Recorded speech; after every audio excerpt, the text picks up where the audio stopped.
VK news, राष्ट्र के नाम।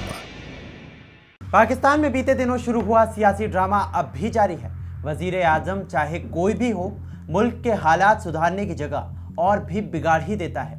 नेशनल असेंबली को सिनेमा घर में तब्दील कर चुके पाकिस्तान के हुक्मरानों ने अब एक और नया कांड कर दिया है। क्या है नया मामला, आपको इस वीडियो में दिखाएंगे। नमस्कार, जय हिंद। मेरा नाम है अमल और आप देख रहे हैं वीके न्यूज। पाकिस्तान को नया प्रधानमंत्री मिल गया है। इमरान के चंगुल से आज़ादी क्या मिली, पाकिस्तान के हुक्मरान अब पूरी तरह से बाहर निकलने लगे हैं। पाकिस्तानी विपक्ष पूरी तरह से बौखला गया है, लेकिन विपक्ष से ज़्यादा तो स्पीकर साहब ही भौचक्के दिखाई दिए। दरअसल पाकिस्तान की नेशनल असेंबली में नया प्रधानमंत्री चुनने के लिए वोटिंग हुई और शहबाज शरीफ को नया प्रधानमंत्री चुन लिया गया। इसी को देखते हुए इमरान खान की पार्टी के सभी सांसदों ने एक साथ इस्तीफा पहले ही दे दिया और स्पीकर को इस्तीफा सौंप दिया। लेकिन नया प्रधानमंत्री चुनने के दौरान स्पीकर आयाज सादिक एक बहुत बड़ी गलती कर बैठे। दरअसल में उनका नवाज शरीफ के प्रति प्रेम जो है वो यहाँ पर देखने को मिला और उन्होंने शहबाज शरीफ की जगह पूर्व प्रधानमंत्री नवाज शरीफ को ही प्रधानमंत्री घोषित कर दिया। दरअसल जब ये पूरा घटनाक्रम हो रहा था तब आयाज सादिक पूरी तरह से कंफ्यूज दिख रहे थे और उन्होंने इस दौरान अपना ऑर्डर लिख कर रखा था और उसको देखकर ही पढ़ रहे थे। कुछ हिस्सा अंग्रेजी और कुछ हिस्सा उर्दू में पढ़ा। इस दौरान उन्होंने कहा, मैं मियां मोहम्मद नवाज शरीफ को डैश डैश डैश।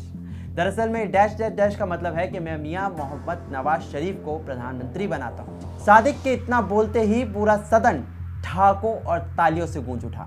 सामने के बेंच पर बैठे शहबाज शरीफ भी मुस्कुराते हुए उठ खड़े हुए, जिसके बाद सादिक ने आगे कहा, मैं मुआफ़ी चाहता हूं। असल में बात यह है कि मेरे दिल में मियां मोहम्मद नवाज शरीफ बस गए हैं। इसके बाद सादिक ने सदन को नामांकन की पूरी जानकारी दी। शाह महमूद कुरैशी का भी जिक्र किया गया, जिन्होंने पीएम पद के लिए नामांकन किया था, लेकिन उनकी पार्टी के सभी सांसद इस दौरान इस्तीफा दे चुके थे, लिहाजा वो इस दौर से बाहर पहले ही हो गए थे, क्योंकि शाह महमूद कुरैशी की पार्टी पूरी तरह से इस पूरी जंग में मान चुकी थी कि अब उनका कुछ नहीं चलने वाला है। आपने स्पीकर का इस दौरान बयान सुना ही होगा, जहां उन्होंने कहा कि मियां मोहम्मद नवाज शरीफ मेरे दिल में बसे हुए हैं। इसका शायद से सिर्फ एक ही मतलब निकाला जा सकता है कि स्पीकर का झुकाव आने वाले दिनों में सत्तारूढ़ पार्टी के ऊपर पूरी तरह से रहेगा। तो आने वाले दिनों में सदन की कार्रवाई कैसे चलती है वो भी देखना जरूरी होगा, क्योंकि अगर स्पीकर ही, जिसकी गरिमा बहुत ज़्यादा निष्क्रिय होनी चाहिए, निष्पक्ष होनी चाहिए, और स्पीकर का पद बहुत ज़्यादा ज़रूरी हो जाता है, इस दौरान अगर सदन की कार्रवाई में सत्तारूढ़ पार्टी की तरफ पूरी तरह से झुकाव जो है वो उनका देखने को मिलेगा, तो ये सदन की कार्रवाई भी पूरी तरह से बायस्ड नज़र आएगी। और अगर इतने बायस्ड स्पीकर सदन को चलाएंगे तो कैसे इंसाफ के लिए दलीलों को स्वीकार किया जाएगा, ये देखते बनेगा। लेकिन पाकिस्तान की सियासत में जो हिचकोले चल रहे हैं, आने वाले दिनों में वो हिचकोले और ज़्यादा तेज़ हो जाएंगे, क्योंकि पाकिस्तान की सियासत हमेशा से कुछ इसी तरह से रही है। भारत के ऊपर बोलकर भी पाकिस्तान के हुक्मरान जो हैं वो कई बार अपने पैर पर कुल्हाड़ी मार लेते हैं और आप ये तस्वीरें भी देखते हैं।